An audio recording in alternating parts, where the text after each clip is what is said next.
Hello everyone, Assalamu alaikum. Welcome back to my new lesson. Hope that all of you good by the grace of Allah. This is Mohima Akhtar, your study friends. We'll learn together, inshallah we will enjoy. আমরা একসাথে ইংরেজি শিখছি এবং অনেক improve করছি আলহামদুলিল্লাহ. In this video, I would like to share how to use likely to. আজকের লেসনে আমরা লাইকলি টু এর কিছু ব্যবহার শিখব। কোন কোন ক্ষেত্রে লাইকলি টু ব্যবহার করতে হয় সেটা জানবো আজকে। তাহলে শুরু করা যাক। প্রথমেই ইংরেজি শিখতে এবং লেখার ক্ষেত্রে স্ট্রাকচার খুবই গুরুত্বপূর্ণ। লাইকলি টু দিয়ে আমরা আজকে 3 ধরনের সেন্টেন্স তৈরি করব, কিন্তু তার আগে আমাদের স্ট্রাকচারটি জানতে হবে। Number 1, subject plus M ইজার plus likely to plus verb. সম্ভাবনা আছে, সেক্ষেত্রে আমরা এম ইজার ব্যবহার করব। Number 2, subject plus was were plus likely to plus verb. সম্ভাবনা ছিল, সেক্ষেত্রে ওয়াজ ওয়ার ব্যবহৃত হবে। লাইকলি টু অর্থ সম্ভাবনা। It is likely to rain tomorrow. আগামীকাল বৃষ্টি হওয়ার সম্ভাবনা আছে।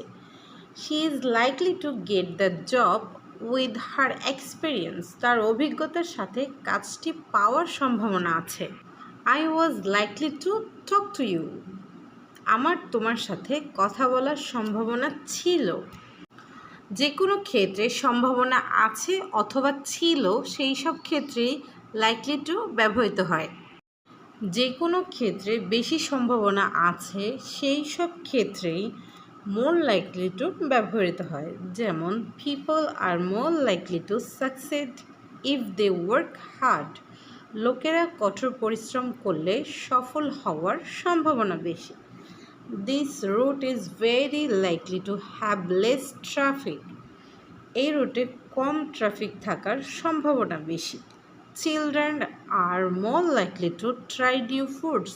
শিশুদের নতুন খাবার খাওয়ার চেষ্টা করার সম্ভাবনা বেশি। এখানে বেশি সম্ভাবনা আছে, তাই এখানে মোর লাইকলি টু ব্যবহৃত হয়েছে।